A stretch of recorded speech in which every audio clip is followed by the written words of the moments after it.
glued to the back of Kellen's head, and Kellen's going around her, and I'm like, okay, I'm going.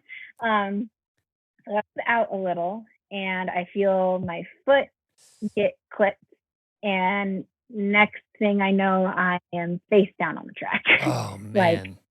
full on face plant, just like I don't even know if it was like just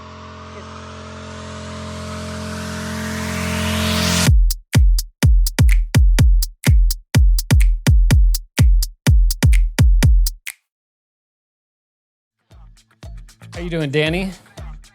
I'm doing well. How are you, Troy? I'm doing excellent. Thank you for joining us today. On the podcast today, we have Dani Shanahan of the HOKA Northern Arizona Elites from Flagstaff, Arizona.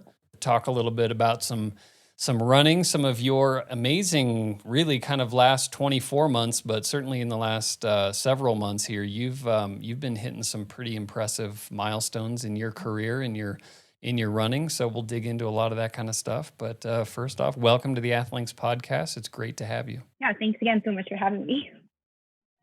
Yeah, indeed. So Flagstaff, Arizona, we were just talking. I grew up in Arizona. My brother-in-law, my sister-in-law, two of my sister-in-laws, in fact, went to NAU. It's a great school. We spent a lot of summers up there. I'm not much of a skier or anything, so we would go up there to escape the heat. So how are you liking it in Flagstaff I these love days? it. And we've had a pretty mild winter so far, which I really love because I'm from California. So like the words were a bit of a stretch for me.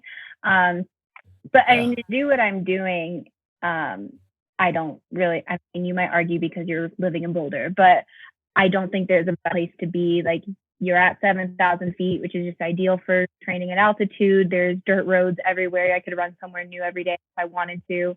Um, and then also like if we do dump down with snow, we can get out of it really quickly. We can go down to Sedona, Camp Verde, even like Phoenix if we're desperate.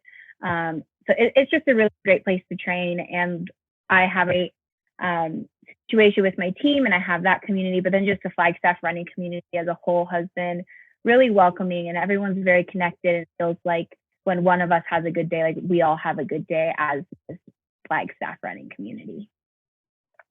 Oh, that's awesome.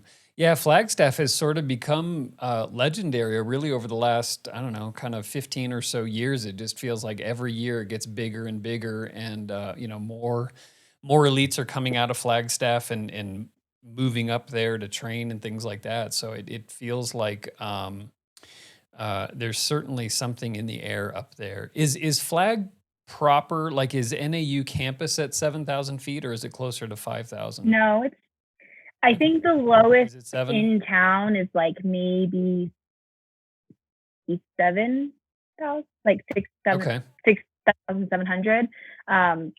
For the most part, we're above 6,500 pretty much all the time. If to go, Sedona sits at like 4,500 and Camp Verde at like 3,100. So we're able to like run a bit from there. But yeah, for the most part, we're at 7,000 feet pretty much all the time. Okay. Yeah, I didn't realize it was that much higher than Boulder. I know like Snowbowl gets really high up there. I don't remember what it is at the top of the, is that Humphreys? 12,000, I think. Yeah, 12,000 something. Yeah. Always good for a nice headache. Yeah.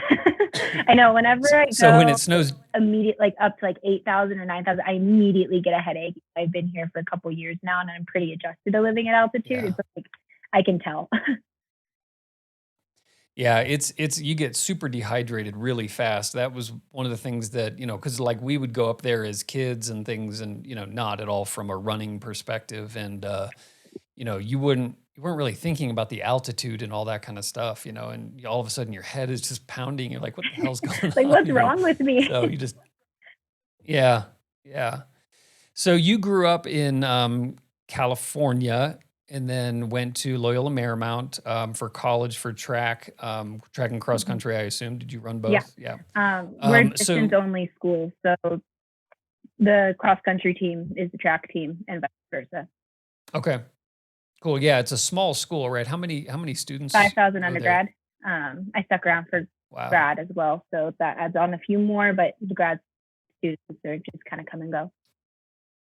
Yeah. Was it, did you go to a small high school? Did you grow up in, okay, so was that kind of the draw where Do you like that small, I mean, Flagstaff, Loyola, do you like that kind of small town Yeah. feel? I wouldn't say Loyola is like a small town feel because you are, Right. in my opinion, in one of the best spots in LA, very close to literally anything you could want to get your hands on. Yeah. But as a campus, yes, it is very small. And I knew for me, I was a good student, but I wouldn't say I was like the most academically motivated person. And I knew if I was someone that was Mm, in a big lecture hall, I would just feel completely lost and I wouldn't get the most out of myself in my college studies. So I knew I had to go to a small school. I'd come from a high school where it was like 1,200 kids, so pretty small. okay.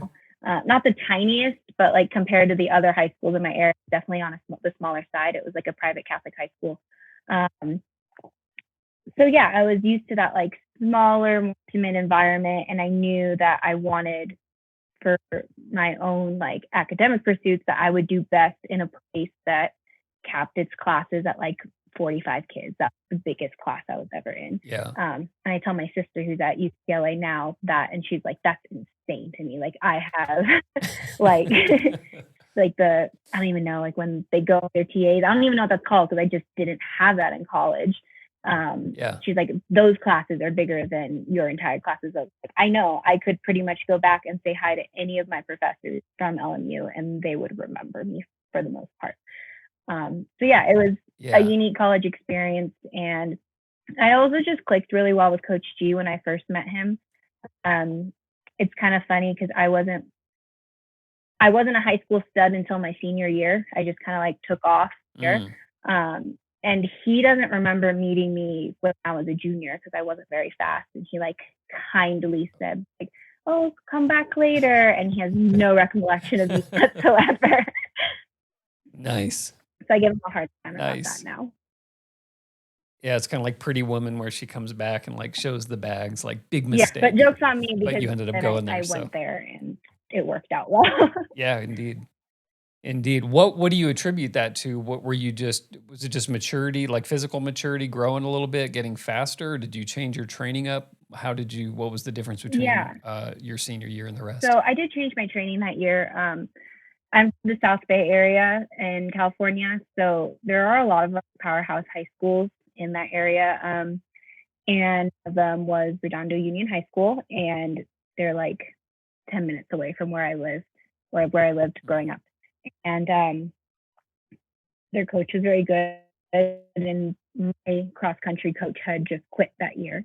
So my dad kind of pushed me, he's like, "Hey, you want to run in college?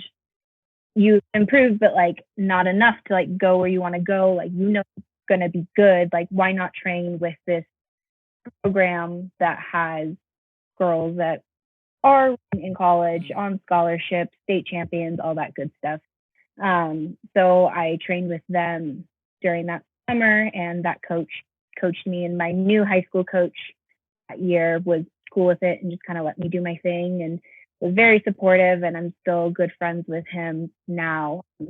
Mm. So no hard feel. I wasn't like stepping on any toes or anything. And they just kind of that was like the first time in my life that I had like good training partners that were really pushing me, and I was training hard and really like understanding what it was like to like what it took to be really good at running, and that kind of that it took. Because honestly, like before that, I was like, oh, I'm pretty good. Like I'm from a small D4 school. I'll be able to go to state well there.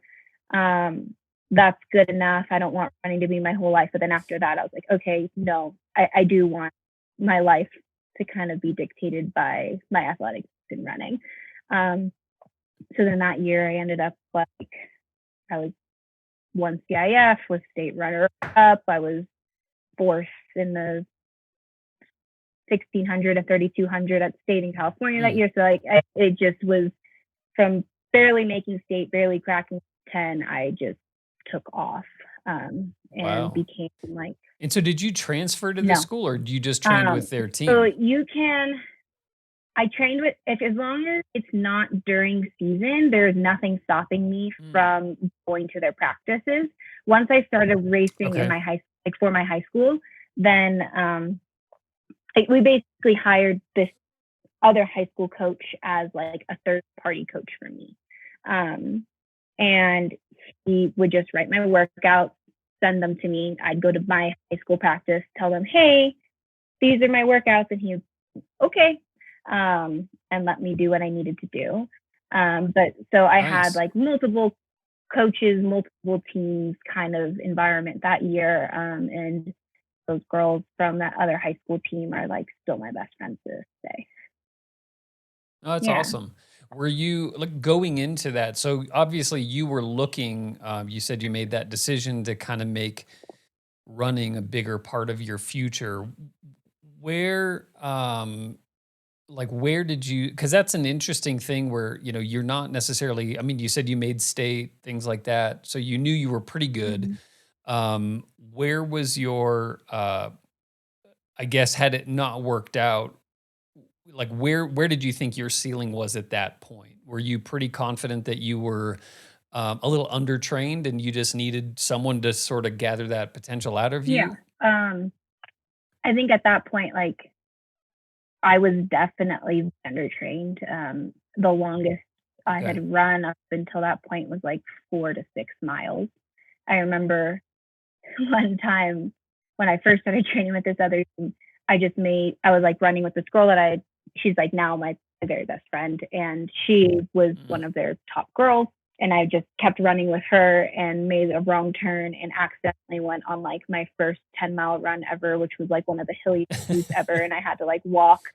And I came back and Bob, the coach that I trained with, he was like, oh, you went on that run? Are you okay? Okay, you made it through that. And then after that, I think he kind of like had a fear that I was going Yeah. to end up being pretty good because that was a really, like still to this day, that was one of the hardest runs in my life. But Wow. yeah, I was just significantly undertrained and I had early successes at a small school, small league, smaller division. And I just like had this feeling that it's like I think I'm really, really good at this, but like it's not there yet. Like I don't know what the difference is between me and those girls that are like making it on the finals and things like that. So just yeah, making that training switch made a huge difference and surrounding myself with people that have like Yeah. gone to bigger meets and had some early successes in their careers, excuse me, Yeah. really helped pull me Was it along. something that you were recognizing? Sorry, was it something you were recognizing in a race where you were able to hang with them for a couple of miles and there was just a different gear that some of these girls were having? Like, was there, um, so like running is such an interesting thing because it's not like you do one thing for the most part. Obviously, you can sprint, you can do whatever, but it's not like, well, I'm, really good at, whatever, 3-point shots, but not good at this other thing or, something in basketball or something where there are 27 things that you can be great Mm-hmm. at. So where, you said like there was some intuition there that you're like, I could be really good at this, but something's missing. What was the thing that was telling you that you were good? And what was the thing that you felt you were missing other than just volume and quality, I Yeah. guess? Um, Honestly, like when I was very, very young, I would race a big old dummy and just kind of put myself in the front, even in races where I probably like had no business being there. And like some about that just felt right to me. It's like I Mm, felt like I belonged in that spot and that I could do something there. But then push came to shove and like the moves were being made, like maybe it was just like my naivety or like lack of racing experience, but just I wasn't able to get there. So I think that was more of like the under training showing through and me just like not being put in the right situations or not trying to hold me back or I don't know, but I don't know. I just always had this feeling in my gut even early on that it's like I want to win these things and I want to be good at it. Um, yeah. but then there was just an unwillingness to really put myself out there in the first few years of my high school running career and like really like give myself over to this thing that I knew that I wanted. So then when I finally did that and um, really just took to the training and trained hard for the first time in my life. Yeah. I was able to be there. I still raced dummy for a long time, just kind of running out front and then getting eaten up at the end. Um, but it just like I just remember it felt good, like finally seeing that, like, okay, like I can do this. Like I knew I could, but like here I'm doing this now. I hope Yeah. that's the question. Yeah, no, no, no, it did. Yeah. I mean, how important was it to whether it was other girls or guys and girls on this other team? How important was, because obviously you were racing against these people, like you knew it was possible, you know what times are possible and things like Mhm. that. Is it that you start to get to know somebody and you can kind of see them and you're walking next to them and you're thinking, I should be as fast as this person? And then that's why the example matters, or how important, or why is it so important to be on a great team in an individual sport like Yeah. running? Um, Full disclosure on that one, I actually never would race against these girls, which is kind of a weird thing. Well, not those girls So like, specifically, but like you knew what was right. possible, Okay. in Mhm. racing. You knew what girls your age were Mhm. running, and you knew there was this potential inside of you, And so like versus just a coach saying, "Hey, go Right. do these workouts," and you go do them versus joining in with these other high level Right. performers, like is it psychological, is it physical, both? How did it really affect you to be able to run with these Right. girls? I think it almost ties into what I'm doing now and who I'm training with now. You show up every day, you know what's expected of you, and you know what the people next to you are capable of, and they help raise you to that level. And you do the same for them. So then by the time Mm. that it comes time to race and you're lining up next to these people, your friends, but also your competitors, you know exactly what they're capable of. And you know you've trained with them the whole time. So you know that that's what you're capable of too. Um, I think that's something that like even to present day that like accounted for a huge part of the race that I had in December where I ran a minute faster than I ever had in the 10,000 meters in something that even like a few months before might have seemed impossible.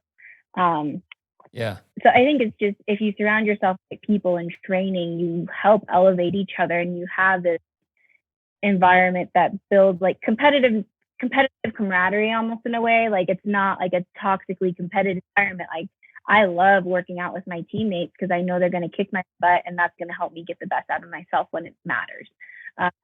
And I think Yeah. that more and more people in the professional running world are realizing that. And that's why you see so many more groups because like I spent a lot of time training by myself in college. And I know that there were days I probably could have gotten more out of myself if someone was there. It's just really, really hard to pull that extra bit out when like you're fighting your own inner demons during a workout phase.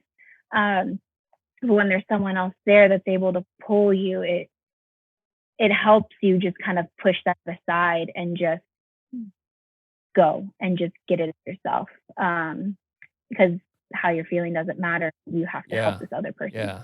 So your collegiate career, again, so you build up, as you said, you're sort of a stud in your senior year in high school, and then you step onto into the collegiate ranks. You were pretty successful coming right out of the gate, if I'm not mistaken. So you walk in there as a freshman. How is that?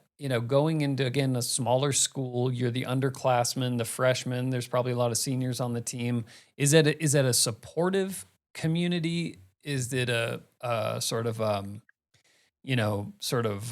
get in line type of community? How were you received when you went to college and were the sort of the underclassmen? Yeah. Um, for the most part, it was welcoming. Now that like I think back on it, I realize that like I was that pain in the ass freshman, and I feel bad about it. I remember because we had a fifth year that year, who she still holds the school record in the 5,000. Like she was very good. And she went on to like run professionally for like a year after. So she was legit, and like I was just like, okay, I'm just gonna do everything Sheree does. And I remember there was one workout in particular during, I think, cross country, and we would do these like 2.5 mile tempo repeats essentially. And it was a windy day, so I was like, I'm just gonna sit behind Cherie, not thinking Mm. how rude that Oh was. no, yeah. And then I like sat behind her for the whole first rep, I remember. And then the next one, she's like, okay, then you're gonna lead the entire second rep. And I remember she just like stepped me for the first mile that was like uphill and into the wind and then just blew past me. So I was that freshman. Yeah. But yeah, for the most part, like, I came in and they were all really welcoming. They weren't like mad that I was this really good freshman. It was more of just kind of this sense of excitement because Cherie was there and she was very good. She had made nationals the year before Okay. in cross country. And then I came in with this other girl who was a JP transfer that was like me and her ended up being pretty close together, like training partners for the next couple years. And she had my first year too. So I was actually like our number 3 to 4 girl for the most part that freshman year. So it was like a pretty solid Okay. team. Good. So it was more of like sense of, at least to me, it seemed more of like a sense of excitement that, oh, like we're going to be good moving forward, even though we're losing our number 1 Yeah. girl next year. We have like a really solid squad. And that definitely like carried over for the next years. But yeah, I definitely made quite a few freshman errors. But I don't think it was like a, oh no, there's this young, fast girl coming in, he's threatening. It was very welcoming. And I had a good time my freshman year cross country with them. Yeah. Were you afforded a like sort of a normal collegiate life, like as a college student with your running career at the time? Like, is there enough time to enjoy college with all the running and everything? Yes, but quite honestly, that was never like the biggest priority for me. Full disclosure, part of the reason I chose LMU is because it's not known for being a party school. Yeah. That wasn't something that was high up on my priority list. So I definitely like had some fun in college, but I call it like my running filter. I would kind of like put things through my running filter and just kind of like weigh it. Like, okay, is it have a long run? Is it worth it to go do this thing? Yeah. Probably not. I think I'll just stay home kind of. So I was just lame. But yeah, so I definitely like had my fun in college, but I more so just enjoyed being in that part of LA and exploring that part of LA. Just like LA is my home. So it was fun like getting to because I knew the South Bay area very well, and then just getting to explore more of like the West Side, Marina Del Rey, Venice, Santa Monica. That's kind of more what I did for fun versus like going out and like having traditional college experiences. I'd take that any day over partying. I mean, frankly, that's just a phenomenal place to call home. Um, so when you go into college, you know, what's your goal? Is this all about running, paying for a degree, and then you go do your professional life? At what point do you, or do you enter college with aspirations of professional running, Olympics, all that kind of stuff? More latter, which Okay. is kind of funny considering where I ended up going to school. It's not a place that's known for turning out high level distance runners.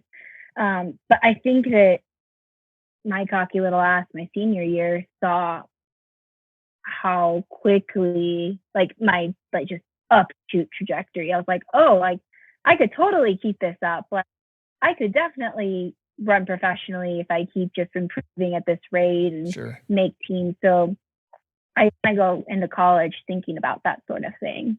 Um, and it was definitely always kind of on my mind that that was something that I wanted to do. Yeah. Um, so yeah, I did put quite a bit of stock into that early on. Okay. I wanted to have a very successful college career, and it wasn't just like a means to an ends of paying for school. Like that's where I wanted to be to go to school, but also that I wanted to have a lot of success Yeah. in the NCAA running. Was it obviously you wanted to go to a smaller school? Were there other schools that you wanted to go to that maybe had you peaked a little earlier, like junior year, you would have had more opportunities, or was that the school that you really wanted to go to? It was a school I really wanted to Yeah. go to. It just kind of checked all the boxes. for me. Yeah. And it ended up working out pretty well. It got me to where I am. Looking back, I think I maybe, if professional running was in the game, I maybe could have gone somewhere that might have set me up for those racing opportunities better. But overall, like I don't regret where I went. Like I really enjoyed my time there. I Yeah. loved Coach G. It worked out. So Got it. yeah, I didn't ever really think about transferring when it came down to it. Got it. Yeah. Okay. So going, you're in high school, you're entering your senior year. There's all this infrastructure around like, where am I going to go to college?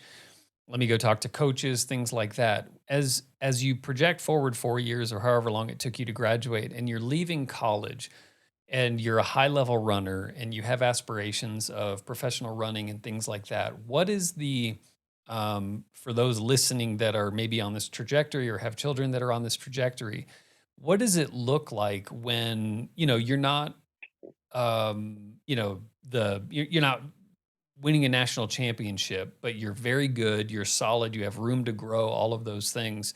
Like what does the process look like? When do you start looking beyond college? When do you start talking to agents and teams? And yeah, how do you get into competitions and all of those types of things? Like, what does Right. that life look like?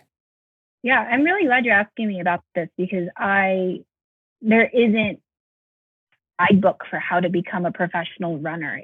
Yeah, there doesn't seem to No, there's be. one camp, and like by the time that camp was happening, I had already kind of figured out what I was going to do. I was fortunate that I was able to talk. I had a good friend who had a sponsorship. She still has a sponsorship with Loiselle. She runs with Run Little Wing, Rebecca Mira. We're like from the same area growing up, South Bay. And other LMU grad Tara Welling. Those were kind of like my two touch points, and I was fortunate to have people talk to about it. So I would say, like, first of all, if you're looking to run professionally, try to find people to talk to because there isn't a guide to doing it. And the best way is to just kind of gather as much information as you can from people in the industry. But even once I did, a lot of it was like a learn as you go. Secondly, if you're someone like me who doesn't have any national titles, I don't. People aren't typically gonna come to you. I was lucky. Ben did actually reach out to my college coach about me.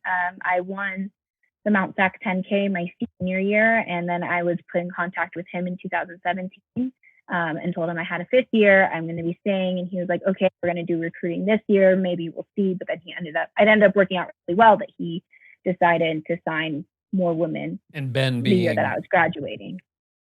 Ben being my current coach okay. At NAV where I'm at. So timing wise, it ended up working out really well.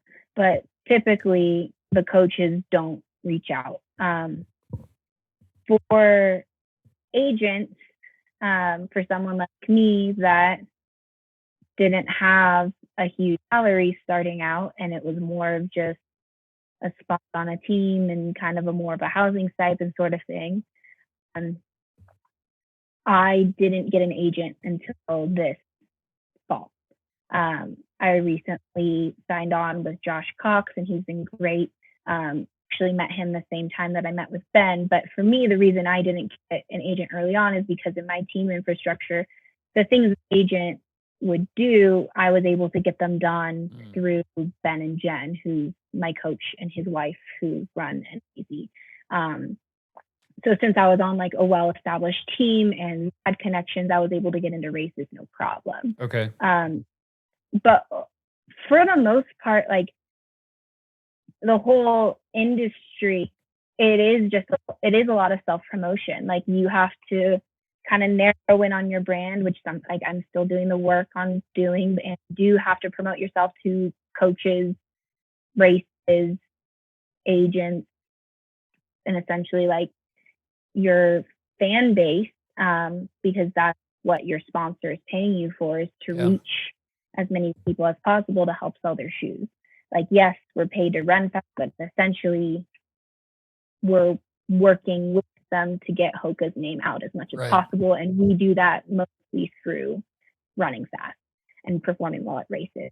Um, so yeah, I think that you have to be confident marketing yourself and having conversations with people and reaching out to people that might seem higher up and scary, but everyone in Yeah. like the running community that I've met is just so nice and so welcoming. And I'd even be willing to say that if there's like a aspiring professional runner out there listening to this, like DM me and ask me questions about it. Like, cause they're just, especially coming from a smaller school and not like my friend Rebecca, she went to Stanford. So there were a bunch of people that she knew that were rationally. So she had a lot of different voices and opinions from different groups. Yeah. And she was able to talk to a lot of people. I had two people. And even then she like reached out to a lot of different people Okay. outside of her Stanford bubble. So ask around. We're not scary. We don't bite. Like, and like it down the line, like it will serve you well, learning as much as you can Yeah. before you get into it. Just because it is more just talking to people, getting to the industry through being in it, So than like, oh, this is what you do to be a professional runner. got it. So let's back up. Let's talk specifically about meeting Ben, the outreach there. So what does that look? So, there's you mentioned, like part of your job or a big part of any professional runner's job, obviously, is to win races, but also to sell shoes, frankly. And so when you start thinking about the teams, the coaches, the sponsors that are out there, how, things like, is it important that you like the shoes? Do you wear that particular brand? Um, what does that outreach start to look like for you? When did it start for you in college? So are we junior year, senior year? Is it literally just sort of like an email campaign? Do you have video reel? Do like, what do you put together as the Dani Shanahan package to go shop yourself around? Yeah. With Ben, I know I said that you typically don't get recruited, but that was kind of, I did Okay. essentially get a bit recruited. So he reached out to Coach G about me in 2017, right after I won the Mount Sac 10,000. Okay. It was like a kick finish. There are a bunch of like pictures on the internet going around about it. I was terrible, but Ben found me. Fine. So he reached out to Coach G that May, yeah, because he was in town for the USF Distance Classic at Oxy. He had some people running, and I trained in Los Angeles, so we were in the same place at the same time. And Josh actually came and like watched me work out that year, and let me like pick their brains, answer any questions that I might have had, and it was great. Like, but I was planning on doing a fifth year, so I was a senior at that point. So I still had cross country eligibility, and then we used my indoor eligibility to stay for a full year so I could do a master's. So I told him, thank you for your interest, essentially, but I'm leaving yet. I would love to talk to you when I do leave. Okay. And he was kind, but honest. Ben is. He's never going to BS you. He said, okay, I'm still planning on recruiting women this year. If that pans out, there just might not be a roster spot. But we can touch base next year and see where we're at. And I said, okay. So it was like a little bit of a gamble not being Ben, but it ended up working out where he ended up deciding to recruit that next year. So I came in with 3 other women. And it was great. And that worked well. Other than that, I did kind of reach out to 1 or 2 other coaches, and I just kind of like sent an email of, hey, here, like a running resume, Yeah. I called it. Where like you just put your running accomplishments and what you want to do, your goals, that kind of thing, and just send it out and like fishing, see who comes back. So Yeah. I talked to 1 other coach. It was more of a program that didn't have any funding, but I knew people on it, and it ended up just not being the right fit for me. But yeah, I'm really lucky to have ended up where I'm at. Very thankful to Ben and HOKA for just taking a chance on me. Um, I had a great college career, but nothing that was crazy. I just had very steady progression, which showed a lot of potential down the road, which now I think we're starting to see. So um, I would also say that for if you have a like mine, where you have like a second team All American certificate and some pretty good times, you you have to sell that potential more so than the accomplishments because you're going against people that have better accomplishments than Yeah. you. For reaching out to agents, I was in a different situation at that because I did that this fall. So I had already known the people that, at least if I hadn't already talked to them, I at least loved them and knew of like their rapport with their athletes because they represent other people on my team and that sort of thing. So I just asked a, well, I probably didn't even have to ask my friend for his like emails. I could just go into like our team email stuff because the agents get CC'd and just find them and that sort of thing. But yeah, a lot of it is just doing your own research and knowing how to market yourself well. Yeah. And so you get on this team, Northern Arizona, the HOKA team up in Flagstaff, and then obviously you get Josh Cox as your agent. So now there's other endorsement deals and other things that you could potentially go out and do. You're racing. Your entire profession has basically been gutted over the last year. There's not a lot of races going on. And so what is 2020 been like for you guys? How do you, I guess, provide value back to HOKA in a year where you've sort of had the ability to provide value taken away from you? Right. I think I was a little bit out of the loop, quite honestly, because I was hurt for a good part of the year. I had some nagging hamstring stuff from April until mid-June. And then as soon as I was coming back from that, I strained 2 ligaments in my foot. So I was out for a good 5-ish months. So for me, it was kind of like trying to hold my own emotions with all of it while also being in a pandemic and all that fun stuff. So there's definitely more that I could have done, but I think that as group, NAZ did a really good job, like with inter squad meets and streaming those and trying to set things up with like Team Boulder, that sort of thing. So there was a good phase where the only racing people on my team were doing were inter squad races, but we have a really good team. So even though it felt like a glorified practice kind of thing, I think that as a whole, we did a really good job marketing that in a way to make it seem exciting and to give people something in a where there was nothing. So yeah, there were 3 or 4 inter squad races that we tried to set up in a fun way. And people ran pretty well. People ran pretty quick in these races. So I think it was a good way to help people kind of jumpstart their training, give them something to look forward to, even if it's traditional, but also to provide value to our sponsor by giving them these races that were not as big as like an Olympic trials, but it was something when there was nothing. When did you come off injury? What month was that?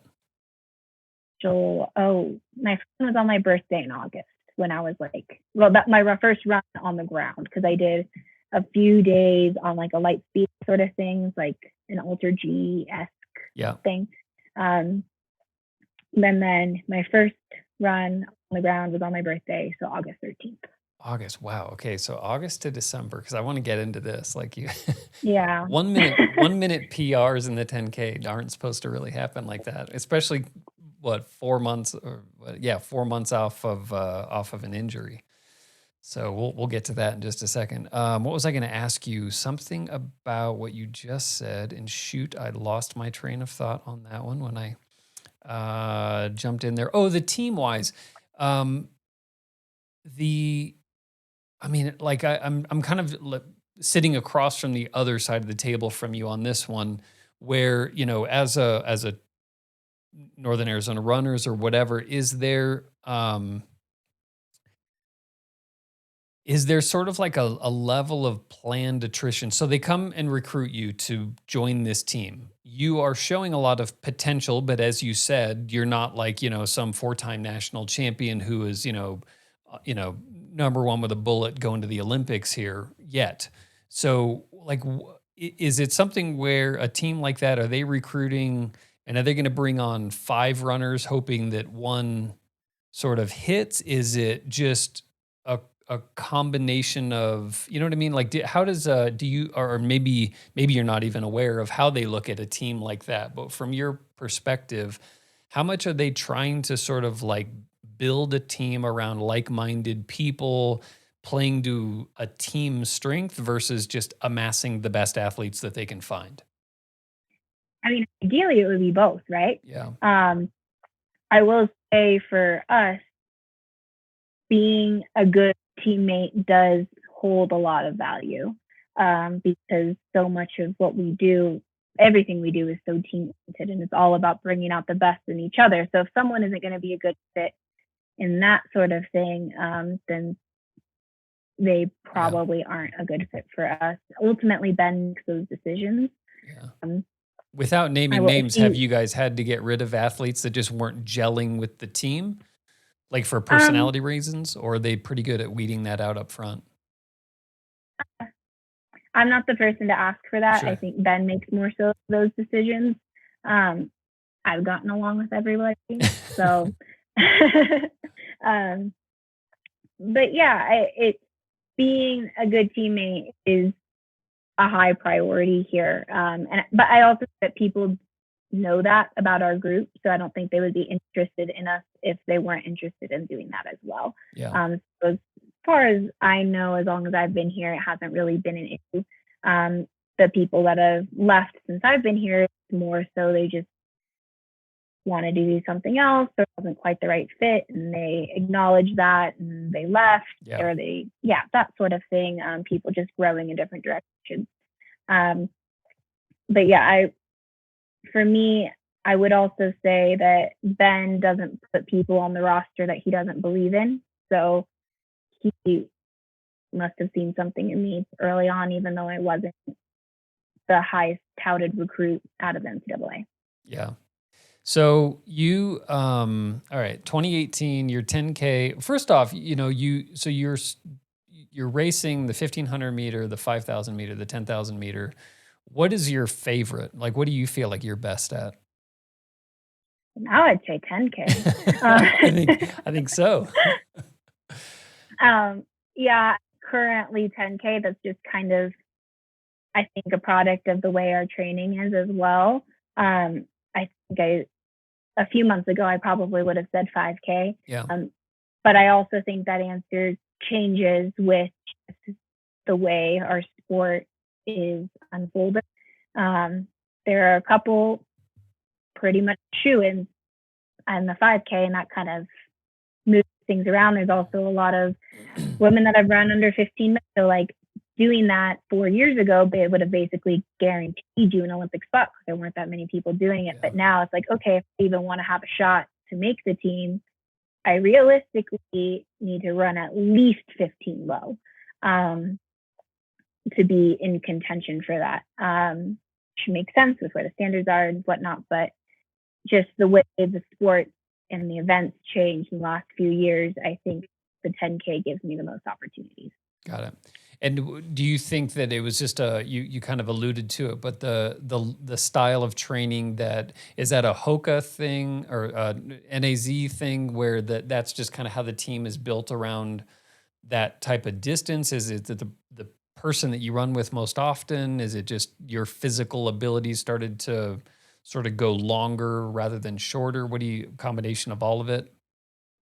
Like, have you been All of training the more above. I specifically mean, to the 10K? yeah, in the fall, yes, I did. I trained specifically for the 10K because Okay. that was the big race opportunity Yeah. for the fall. But overall, we are just a very aerobically training based group. Even when I do 5K specific work, it's still very aerobic. add that on to 7,000 feet and all that good stuff, and training with marathoners and that kind of thing. Um, but I mean, I wouldn't like pigeonhole myself. Like I know I could run a good 5K. I believe I can also run a good 1,500. I'm kind of the more like speedier member of the team. Yeah. But yeah, I think that overall, yes, we do gear more towards an aerobic kind of training. Um, so I think that kind of helps point me more so in the 10K, but I think that the potential to run a good 5K is there. Yeah. But the focus for me at least will kind of remain on those two events, and I probably won't step down or go up too much. Got it. Okay. So this is my last business question. Then I do want to talk about your race in December. But marketability wise, do you like? Is there a different level of marketability the longer the distance? 5K to 10K to then marathons and things like that. Obviously, ultras have been exploding, and there's a ton of marketability and sponsorships available there. Do you care? Do you think about that in terms of like, does that sway you at all in terms of where you want to take your career and what distances you want to specialize in? Yeah. Um, yes, I think there are different marketability for different kinds of racing. I think if you're primarily on the road, there's more opportunities there because with mass participation races, those races typically have money than track races. Um, but for me, at least, I know I'm going to run in the events that I'm most excited about. And for me, that's typically shorter road races and track races. Okay. And I think that just running well and putting myself in those kinds of positions where I'm up front and pushing and trying to win races at those kinds of levels. I like higher level track races because that's what gets me excited right now. That's going to up my marketability because that's what I feel like I'm going to run well in. I'm ruling out running longer on the roads at some point, but that doesn't get me as excited as other sort of things do. Got it. So I think it's kind of weighing the opportunities and also weighing like what you really want to do with your career. Because we're we're professional runners. We're not in it for the money. Otherwise, we maybe would have done another kind of sport. So I think that you really have to think about like, okay, how I get the most out of myself and have the career that I want to have while also financially being stable. And maybe that's some give and take here and there, but ultimately making sure that you're the most prepared for the races you're excited about. Yeah. Okay, I lied. There is one more sort of businessy type of question. So, Yeah. because you just sort of tipped it off there. What is your life like as a professional runner? So, I assume you live in a pretty big mansion up in Flagstaff, and you drive your Land Rover to practice every morning. No other cares in the world, no jobs or anything like that. What's the reality of life as a professional runner these days? Yeah. Well, I do still work another job. Okay. I work part-time at the Boys and Girls Club of Flagstaff. I work as an executive assistant / donor management, and I'm now kind of dabbling in program planning. So that keeps me pretty busy. Since I'm in a group environment, my training days are pretty structured. Like we'll meet once to twice almost every day, with one day typically on our own. So I'm lucky where my position at Boys and Club is part-time and mostly online, and I can work from home. And my boss has been very understanding with traveling and training, and that sometimes I'm going to work weird hours, and he might get an email at like 8 p.m. So during the week, most of my time is either training, eating, a little bit of recovery, and then working the rest of the day. I also have a dog, and I'll go walk her a bit kind of thing. But my days are typically pretty structured. It's like go run, come home, eat, do any sort of media thing like this that I might have because that's part of my job too. Yep. And then I'll go lift after, and then I'll be working the rest of the day until it's time to eat again. So what kind of programs are you designing for boys and girls? Are we going to see a bunch of super speedy youngins around Flagstaff? Not that there aren't already a ton of them. But. Yeah, I mean, since it is Flagstaff, we should have a running program. Yeah. So the team director asked me if I wanted to be involved in that. She has something set up with, it's called Red Sneaker Project. They wanted to donate shoes, but they wanted to do it with a running program. So they know I run professionally. So I was the obvious person to ask if I wanted to be involved. So I'm really excited about it. We're looking to have that start up in March or April, depending on kind of how things end up panning out. But yeah, working to plan that program and get certain people involved in it. And since it is Flagstaff and I do have those connections, I would like to like get some people that I know involved in it. I don't know. I just think we're in Flagstaff, which is like one of the running meccas of the world. Like, why shouldn't we have a really good running program? And yeah, we're working on that right now. I'm excited about it. Yeah, growing up in Arizona, Flagstaff always had really, really strong wrestling programs, and it was always their cardio. They were like not big guys or anything, wouldn't throw you around, but they would just outwork you for 6 minutes, and they would just kill you on that. Yeah. All right. So let's jump into the fun stuff here. So you again, like you at your level, like you shouldn't see 60-second or 60+ second PRs. You go from what was it, 32:22 to a 31:22, sort of in a blink of an eye here. And you did it in, I think it's the running story of the year. I love Thank you. I do. I mean, I sort of looked on Twitter and there was you were sort of in the running. I don't know if did you get like the whatever the they were talking about like the running story of the year. I think it was the running story of the year. I don't know where I followed this thread. I'll send it to you afterward. But so you well, you're going to tell the story because it's great. But so you jump into this race, 10K. How are you feeling like toeing the start line that morning? Is there anything in your brain that is telling you like it's going to be a special day? I mean, I knew it was going to be a special day like a month before. Okay. I was like, I've been training at a level that I didn't even know was possible. Like there were times where I didn't even think that training at that kind of level was like possible for me. Wow. So I knew by the time we got to the race that like we all kind of knew, like me and my 3 other teammates that were in it. I remember the week of the race, like I'm running with Kellen and she just turns to me, she goes, "I'm so excited to see what you're going to do this weekend." I was like, "Thanks, me too." Wow, that's cool. Like when we all just knew that I was going to do something big. We just didn't know what it was going to look like, but none of us were surprised that I ran what I did. Wow. Okay. Was it a different style of workout? Was it diet? Just everything? Just sort of the culmination of 2 years up there? And yeah, I mean, I didn't do a workout that during this segment. There's maybe 1 or 2 workouts that I hadn't done before. The difference in that was they were just faster and harder, and I was running them with Steph and Kellen and Lauren, who like earlier on I was kind of like had a little bit of a dialed back training from them because I just wasn't there yet. And part of it too was like Ben and I had a conversation in October. It was like, okay, you've had some successes, but like we haven't had that big one yet. Why is that? And I admitted that like I had been running pretty scared, and like coming from the smaller environment that I came from, like I had a hard time truly betting on myself when it came down to it in those big situations, because I just hadn't had the same amount of experience as someone coming from a big school had,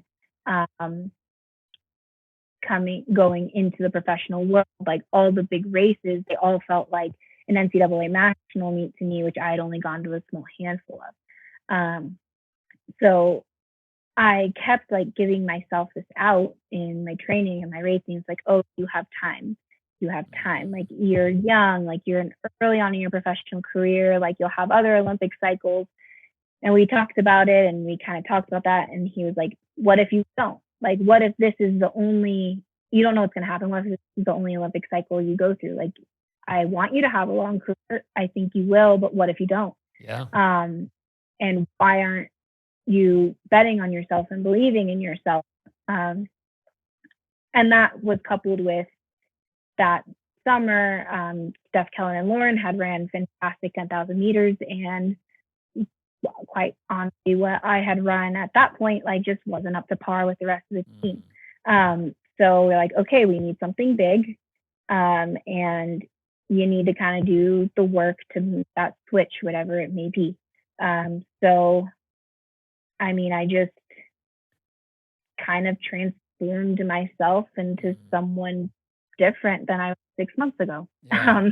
So And was by it? doing that work and what were you I'm gonna sorry, say? I was gonna say. So was it like was it the monsters in your head? Was it like during a hard workout where you were just like, you can't do this, man. What are you doing? You Yeah, can't. Okay. yeah. Yeah. And it had kind of like, since I came in, um, team, I was always a little bit behind. I had like training wise a big aerobic gap to fill, to catch up to everyone else, and also the other girls that I came in with had already at altitude for years. So I was behind training wise, and then physiologically I was also just trying to adjust. Yeah. And then that kind of takes a toll on you when every workout you're getting dropped and dropped and dropped. So that suddenly it just becomes normal that you're getting dropped and you don't do anything about it. Yeah. So I did start working with a sports psychologist this last year. Our whole team did, and then I sought out individual sessions with her as well. And that's helped a lot to just kind of like, you find the tools to pull out the best in myself mentally. And yeah, just really starting for myself, and like really, it's funny, like talking about like my cocky high school me. Like, yes, I can run fast, I can make teams, and like she was so certain of that, and then now I'm actually trying to do it, and it's this doubt. So yeah, just really working through that and owning my spot on this team and owning my spot in this professional running world, and just really betting on myself and believing that when the time comes to it, I'm going to do my best, and that best isn't going to have some kind of like mental cop out in it. What does that look So like, by yeah, the way, the working with a sports psychologist? Can you give some insight into what do you talk about? Is it something where they're just kind of trying to like dig into those negative thoughts in that gremlin in your head, or what does that look like? yeah, more of the opposite. Something that Shannon does with everyone that kind of works individually with her is, you set up a mental performance plan, and it's not so much of digging into the gremlins, it's more so finding those moments where you have been your best, and talking about those, and talking about the commonalities between those, and talking about how you can bring those out at will, kind of thing. So we talked about some of the best races I had up to that point, and we pulled out pieces of my personality and the way that I race that I'm proud of, and talked about how we can try to find some techniques to get this out and to help me like see that I've already done it, essentially. Yeah. So that going to do it again after a level, it's not so scary anymore. Yeah. So have you put like this December race in a little bottle and just like stuck a cork in that thing so you can break out those memories anytime you want and just draw on those? Yeah, I know. My mental performance plan does need some updates now. Totally. All right, no, so let's go to race day on that race. So you're towing the start line. You're kind of going into it, as you said. You know something special is coming. Gun goes off. You're running. Yeah. Don, I just kind of wanted to find my teammates and sit in a line with them as long as I could, because I knew if I did that, I would feel, even physically feeling comfortable, emotionally, I would feel very comfortable for a very long time, because I had done a lot of that year. Did the three of you have a plan going into this race? Like, okay, this is what we're going to do and how we're going to coordinate? Or is it just something you've trained together so much? We all individually talked with Ben. Okay. It's the one thing he did kind of tell all of us, I think, was he wanted us to all get near the front because we knew we were all fit. And if it came down to it and there were any kind of separation happening, we knew that the four of us could run the standard. So I think that was a commonality. I don't know what he told everyone else after that, but we typically all do talk with him individually beforehand. So we And all sorry, just for wanted, those listening, you said the standard. What is the standard that you're referring to? the standard is the Olympic standard. So in the US, you need to be top 3 at the Olympic trials. But if you don't have the Olympic standard, then sorry. Okay. So at the trials, it's going to be the top 3 people who have the Olympic standard go. So in order for me to go to the Olympics, when they happen next year, or this year, happen fast. I keep forgetting, and then I remember. Yeah, I needed to run under 31:25. Okay. So it sounded like a tall ask on her, but then all my training was kind of directing towards, okay, that's feasible, hard but feasible. Yeah, we all went into that race trying to run the Olympic standard so we wouldn't have to worry about it this spring, so that we can just train for the trials. And when the trials come, just on top 3, not having to worry about, oh, I don't have the standard. I hope this is a fast race. Like, what if I'm top 3 and I don't have the standard? Yeah. Like, boom, because that would suck. Yeah. So it's a huge, just sigh of relief. Lets me relax a little bit in a year that's not a lot, doesn't have a lot of chill. What the performances are asking, but it's a huge ask that's done and I don't have to worry about, and I can go into the trials knowing who has a standard and knowing I have it too, and essentially those are the people I need to beat. Cool. All right, so you're back on the track. Let's put you back on the track here. You're tucked in behind your 2 teammates there, and you're running along. Yeah, I'm just like trying to stay relaxed as long as possible, and I felt good. I tried not to think about how stupid fast we were running, but like every now and then it's like, wow, like we're like moving, and I feel this isn't hard. Like I feel great. I'm just doing exactly what I'm supposed to be doing. I'm near the front, staring the back of Kellen's head. Like I'm in a good spot. Everything was going well. That's awesome. Yeah. And then around lap 11, okay, one of the pacers steps off, and the next one is kind of like finding her footing a little bit, and she's up in the front. So I think she gets a little bit of a surge of excitement in the pace, quickens a little.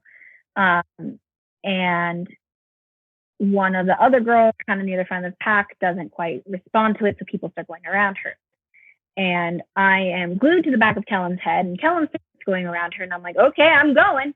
So I was out a little, and I feel my foot get clipped, and next thing I know, I am face down on the track. Oh man. Like full on face plant, just like I don't even know if it was like just like a complete down, or if it was like face plant and then skid a little. I think it was skid a little based off of the track rash I had after. I think so. So yeah, so everyone says like how quickly I got back up, but like in that moment, it's like it's such a big moment for me, right? It's like a do or die sort of thing. Like I came out here to run this standard, and all of a sudden I'm on the ground. So it's like, okay, I think I'm fine. Not like anything's like seriously hurt. I better just get back up and get onto the pack like now. I get back up, and I get back onto the back of the front pack. How long did it take you to get back up there? Were you pretty like onto the front pack or back where I was? Onto the front pack. Yeah, just onto the pack. About into the front of the pack, another like lap. Wow. I back up, and I think I just like had so much adrenaline like going through me that like once I got back onto the pack, I was just like, okay, now I'm running too slowly. So then I just kind of kept moving my way on up. And I was also like, I just want to find my teammates because I know if anything happens up front, like I know they'll react to it and I know I need to be there. Yeah. I don't want to be on the back of this pack just hanging on. That's just like a recipe for disaster later on. I'm not doing it. And I assume they're aware of what happened, right? I mean, does it? No. No, not at all. I think one of them, because she was running a little bit behind me in the line, and the other two, they had no idea that any of that had happened.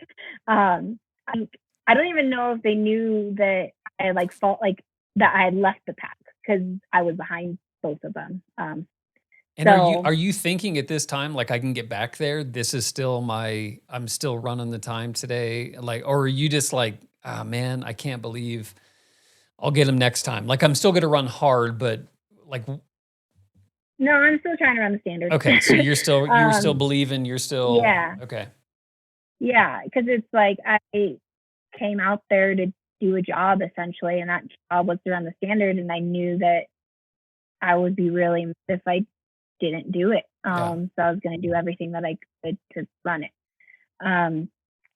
And so yeah, I get back onto the back of the front pack and then just kind of start moving my way back up. And then a lap and a half later, I'm just tucked back in behind Kellen like nothing happened. Unreal. And I remember thinking at that point, I was like, okay, I still might be having the race of my life, or I just massively screwed myself over by the way I got back up into this pack.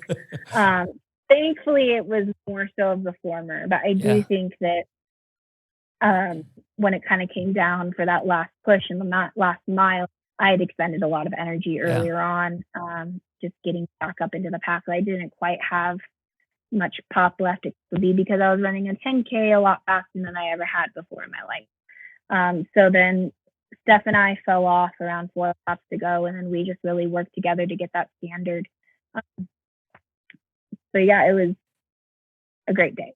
Have you done the math? Have you done the math to cut the fall out and know sort of like where your time would have been? I mean, there's I think it was only a few seconds. Okay. But like, I don't know, those few seconds make a difference. Yeah. And it could have been, I think it was like 3 or 4 seconds. Yeah. It wasn't that much. I do think that I went to it thinking that the higher end of my fitness level was somewhere around the standard. Who knows? Maybe I would have run 31:15, 31:10. Don't know. But I do think that 31:20 was kind of the tallest ask for where my fitness was that day. Yeah. So to be able to run that even after taking a pretty nasty spill, I was pretty happy with it. I wasn't thinking, oh, what if I hadn't fallen? Like what might have happened? I also think that I had so much adrenaline pumping through me throughout the rest of the race that I just didn't feel much of the racing pain because I was more just like adrenaline hyper focused in the rest of the time. So who knows? Maybe it benefited me. I don't know. Now I wonder how much of that too was like your, the mental coach and those sort of positive, you'd been trained on those positive thoughts, the adrenaline, obviously your level of fitness and your just belief going into that day. It seemed like there was all of these things that converged. Because when I first started reading about this story, and I think I listened to you on another podcast where you were sort of talking about this, and I had this picture of like a lot of fighters will have this, like until you get hit in the face, you're just so nervous, all of these things are, it's like you can't even lift your arms sometimes. And then you get hit in the face and it's like, okay, now it's on. But judging by everything you just said, like you were so confident going into that. So it's almost the opposite of that. It's all of those great things had stacked up where, so what I fell, I'm getting back up and I'm, you sort of look like this, it's like, I'm running the standard hell or high water. That's it. Yeah. Nothing is going to stand in my way. Who cares? Yeah. It's funny because you watch a lot of like track and field, and until you're in a race and you see someone 10 feet in front of you and you just cannot catch them. It's so maddening watching the television, like just run faster. You're right there. But it's, I mean, the fact that you were able to fight all the way back, and I'm sure some of those other runners who must have seen you fall because they ran past you and then they've got to be thinking to themselves, what the hell? Like, man, what Yeah. did she have for breakfast? No, like Rachel, who ended up winning, like after the race, she like comes up to me, doesn't even give me a chance to congratulate her. She's like, "Oh my God, Dani, are you okay?" I'm like, "Yes, I'm fine. Congratulations, It's you did great." crazy. Um, but yeah, like they definitely did see me fall. A good amount of them did, and they had to like hurdle over me. Thank you for not stepping on me. If you were listening. But yeah, I don't know what they thought about it, but some of them definitely saw. Yeah, again, that's just got to give you so much confidence going forward that I mean, not just the result. The result is great, but the the self-belief, knowing that you're that tough. Like you to use your own words, the cocky little ass that came in as a freshman, like you backed it up. You went down, you Mhm. got up, you didn't sit there and wall. It's so easy, right, to just like sort of point around and to raise your hands and yell at the refs, whatever the officials, and I got tripped or whatever, but that seemed like it never even entered your mind. It was just get the hell back up and get that standard. Yeah. It's awesome. Yeah, it does. It does give me a lot of confidence, like going in to this year, which is a better. Um, it's just now it's knowing it's like okay, we're finally to the point where we're scratching the surface of what I really believe my potential is, and it's a good feeling. But then it's also it's exciting because it's okay. How much more is there? How much more can we get out of me? Is this going to be able to panel an Olympic team? Like I have as good of a shot as any now.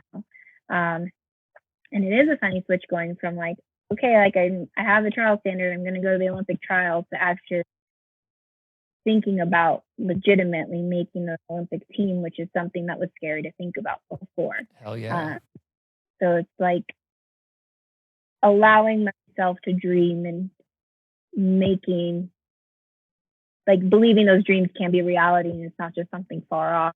Like it's happening, it could happen, and I just need to keep putting myself in the right positions. I know I'm in the right training group, and just betting on myself, actually, which is what I did that day, and it worked out. That's awesome. That is so awesome. And if you do make the team, I'm going to take full credit for whatever reason. But just to say, like the Athlinks podcast actually produces Olympians. So just giving you some fair warning on that. We'll have Oh, a okay. big marketing campaign behind it and everything else. So it'll be fantastic. Good to hear. Yeah, indeed.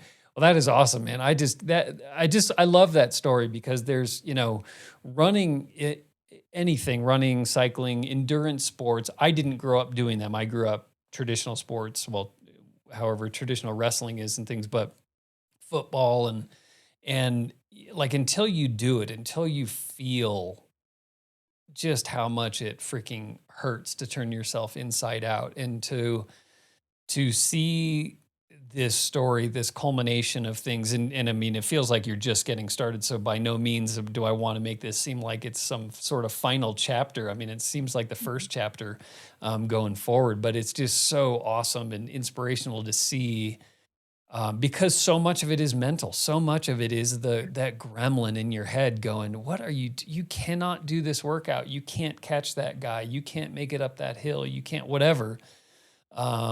And I love the idea. Yeah, I mean, like, don't focus on killing the negative. Just focus on building up that positive and those great thoughts. And Mm-hmm. going back to again, I think you're going to be 10 years from now, still, living on that, pulling that memory out of your head, going like anything is possible. I Yeah. can get back up. I can get Yep. back up. I hope so. I hope.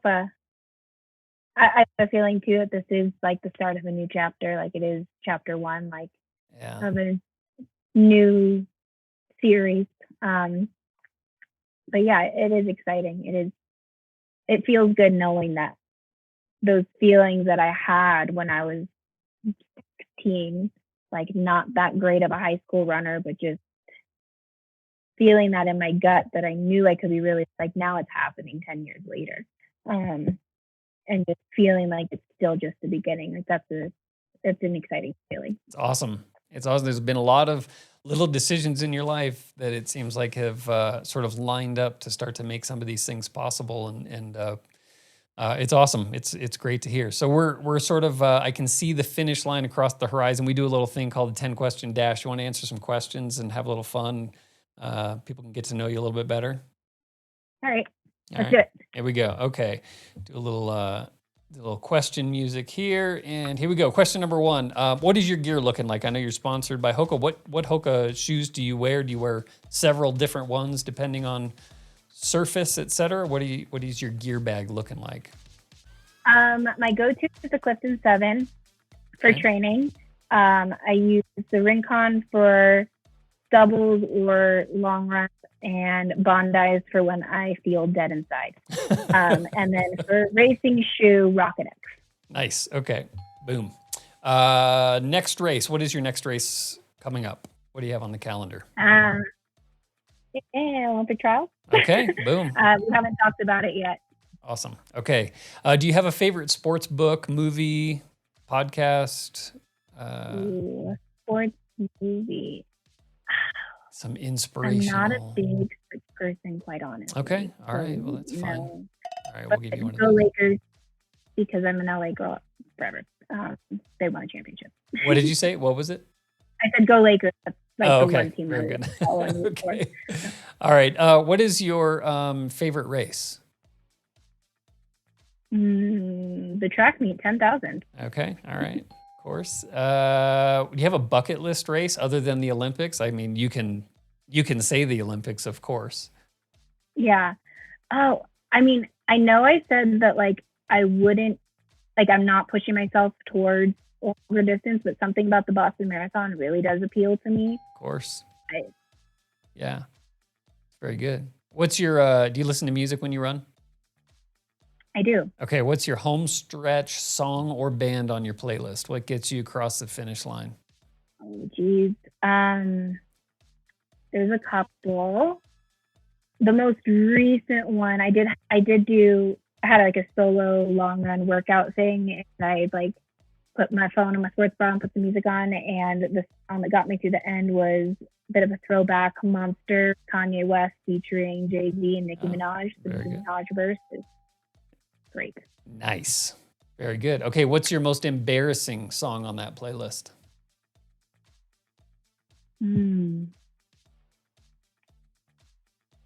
I'm not embarrassed by my taste in music. That's the thing. I'm like shamefully very like kind of music nerdy. Okay. And I also really like musicals.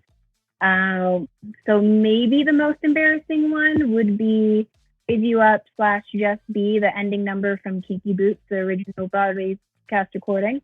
But I have no shame in that whatsoever. Well, I didn't understand a word you just said in any of that stuff, so totally over my head.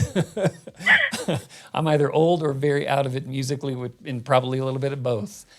Do you have a pre-race ritual or superstition that you adhere to?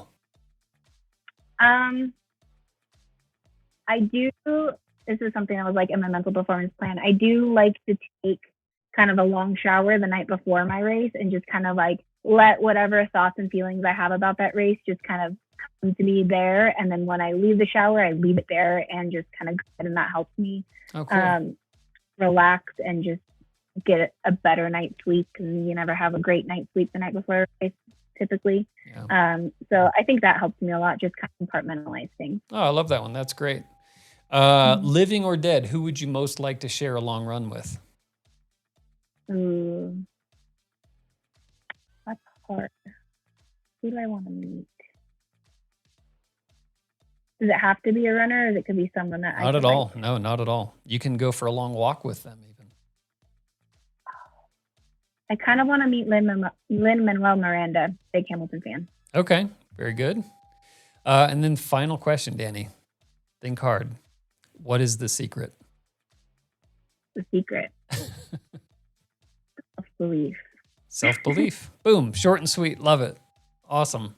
Very good. That was awesome. Thank you. Thanks for doing that one. Any parting words for our listeners here? believe in your training, believe in what you're doing, and take a bet on yourself to pan out, even if you fall on your face. Awesome. Yeah, that's very good. Well, thank you so much, Dani. It was wonderful meeting you. Thank you for coming on, and thanks for getting back up on that track in December. Yeah, thanks so much for having me. I'm glad I got back up too. Yeah, indeed. Well, we'll be rooting for you. That much is for sure. So I hope you have a wonderful 2021 leading into the trials. I'm not sure if I'm allowed to tell you to stay healthy or if that's some sort of superstition, but stay healthy, stay strong, train smart, all those good things. And I hope you make the team. Thank you. You're welcome. You're welcome. Well, everybody, that is the show. I hope you enjoyed it. More people racing more often, having more fun in the process is our mission at Athlinks. Thanks again to Dani Shanahan of HOKA, Northern Arizona, for sharing some of her racing memories with us here. She is Dani Shanny, that's DaniShani on Instagram, and then Dani Shanny 13 on Twitter. The best way to support this podcast is to click subscribe on iTunes or follow on Spotify to be notified of new shows. Share it with anyone you think would enjoy it. And please just take a couple minutes to give us a rating and review on iTunes. So this part is important. We do a special post for each episode on Instagram. So look for the post for episode 25 with a picture of Dani. If you have any comments or questions, and as she said earlier on, if you are an aspiring professional runner, feel free to DM her, ask her any questions, and she will be happy to answer those things. We are at Athlinks, or shoot us an email to podcast@athlinks.com if you have any questions or comments for us. And again, share it with friends far and wide to help spread the word. Until next time, happy racing, everybody.